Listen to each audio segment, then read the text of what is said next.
कृपया मेरे चैनल को सब्सक्राइब करें और बेल आइकन को प्रेस करें।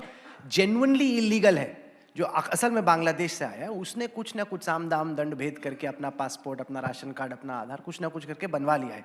कई ऐसे लोग जो कि असल में हिंदुस्तानी हैं लेकिन चूंकि गरीब हैं, उन्होंने बॉर्डर नहीं किया, उनके पास दस्तावेज नहीं थी, वो अब ठोकरे खा रहे हैं। और यहाँ पे भी दिल्ली में, ईस्ट दिल्ली में, बाकी जगह पे जो बांग्लादेश से महिलाएं आती हैं, काम करती हैं, सिंदूर लगा के घूमती हैं, साथ ही साथ वो चूड़ियाँ पहनती हैं, काम करती हैं, वो कैसे प्रूफ करोगे कि इनमें जेन्युइनली हिंदू कौन है, मुसलमान कौन है? देखिए ऐसा है, ये सारी चिंता आप सरकार पे छोड़ दो, हम कर लेंगे। सेकंड, आप सेक्युलरिज्म की चिंता करो, मैं आपको बता। सर, मेरी बात सुन लीजिए ना, मेरी बात सुन लीजिए। मैं आज देश की जनता के सामने आपके माध्यम से दो ही सवाल रखना चाहता हूं। दुनिया में कोई ऐसा देश है जहां पर सिटीजन का रजिस्टर नहीं है, जो भी जाए वो नागरिक बन सकता है? राहुल जी, आप चले जाओ अमेरिका में, नागरिक बन जाओ, बन सकते हो क्या? कोई देश है? और क्या कांग्रेस पार्टी ये कहना चाहती है कि दुनिया भर में से कहीं से भी मुसलमान आए, क्योंकि हिंदू को ले रहे हो तो आप उसको भी स्वीकार कर लो? इस प्रकार से देश चलते हैं क्या? इस प्रकार से देश चल सकते हैं क्या? कभी नहीं चल सकते। और जहां तक भेदभाव का सवाल है, यूरोप के कई सारे देशों ने नियम बनाए हैं ग्रीन कार्ड और नागरिकता के लिए। इतना इन्वेस्टमेंट करोगे तो ही हमारे यहाँ नागरिकता मिलेगी, तो गरीब के साथ भेदभाव नहीं है। आप किसी और देश एक सेकंड, इतना एजुकेशन होगा तो ही हम आपको नागरिकता देंगे, तो अनपढ़ के साथ भेदभाव नहीं है। तो भारत के लिटरेट साइंटिस्ट को ले रहे हो तो भारत के गरीब को भी ले जाओ भैया। जो हमें पूछ रहे हैं कि ये भेदभाव क्यों करे, तो आपने भी भेदभाव करा है, अलग फॉर्म में कहा, और हमने कोई भेदभाव नहीं करा। पर अमित शाह, ये भारत का कमिटमेंट था। जब बंटवारा हुआ, वहां जो हिंदू भाई रह गए, सिख भाई रह गए, सारे वहां की माइनॉरिटी रह गई है, अगर वो देश में वो रहना नहीं चाहते हैं तो इनको ये देश स्वीकार करेगा। ये देश की पार्लियामेंट का कमिटमेंट है, देश का गवर्नर जनरल का कमिटमेंट है, इस देश के प्रधानमंत्री का कमिटमेंट है, और सबसे ऊपर महात्मा गांधी का कमिटमेंट है, जिसको देश में सबने मानना चाहिए। इनकी एंट्री पर क्यों सवाल है? सर, उत्पीड़न अलग अलग किस्म का हो सकता है, भाषा के आधार पे हो सकता है, सेक्ट के आधार पे हो सकता है, विश्वास, बिलीफ के आधार पे हो सकता है। केवल आप धर्म के आधार पर क्यों ले रहे हैं? मैं आपको एग्जांपल देता हूँ। अहमदिया सेक्ट है पाकिस्तान का। 1974 में वहाँ के राष्ट्रपति कानून लेके आए जिसमें उन्होंने अहमदिया सेक्ट को गैर मुस्लिम माना, कि हम मानते ही नहीं कि ये लोग मुसलमान हैं। उसके बाद से हज़ारों की तादाद में वहाँ पे किलिंग्स होती हैं। हाल ही में वहाँ पर बहुत सारी किलिंग्स हुई।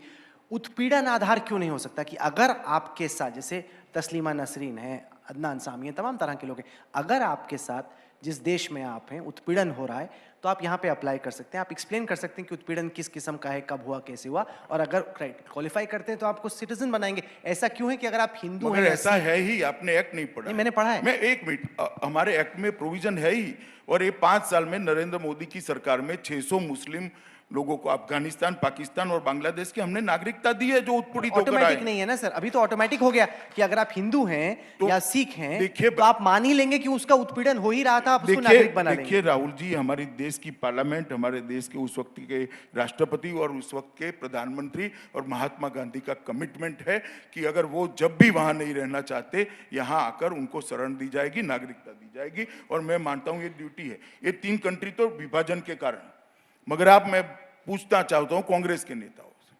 युगांडा से सारे हिंदू आए, क्यों नागरिकता दी भैया आपने? क्यों दी? तो कांग्रेस बताएगी ना, मैं क्या बताऊं? कांग्रेस क्या बताएगी? कहां जाएगा? जवाब सर कांग्रेस देगी। कल मानो मैं भगवान न करे, जैसा युगांडा में हुआ वैसा फ्रांस में होता है। वहां से कोई ऐसा शासक अगर सारे हिंदुओं को निकाल देंगे, हिंदू कहां जाएगा? दुनिया में जाएगा कहां? वो यहीं आएगा, और कहीं ना ही जा सकता, यहीं आएगा। कहां जाएगा? सिख कहां जाएगा भाई? यहीं आएगा। कहां जाएगा? अगर अफ्रीका से सबको निकाल दिया तो यहीं आए, तो आप, और हमने स्वीकारना चाहिए। इस कानून को आपने केवल इन 3 देशों तक सीमित क्यों रखा? श्रीलंका जैसे देश में कई सारे तमिल रेफ्यूजीज हैं, वो भी हिंदू हैं, जिनका भी वाकई में धर्म के आधार पर उत्पीड़न हो रहा है। वो क्यों नहीं आ सकते? श्री रविशंकर मांग कर रहे हैं, सुब्रमण्यम स्वामी आप ही की पार्टी के मांग कर रहे हैं कि आने दीजिए। ऐसा है कि देश में कई बार नागरिकता देने के अलग अलग प्रावधान बनाए गए। लंका के लिए भी बनाए गए।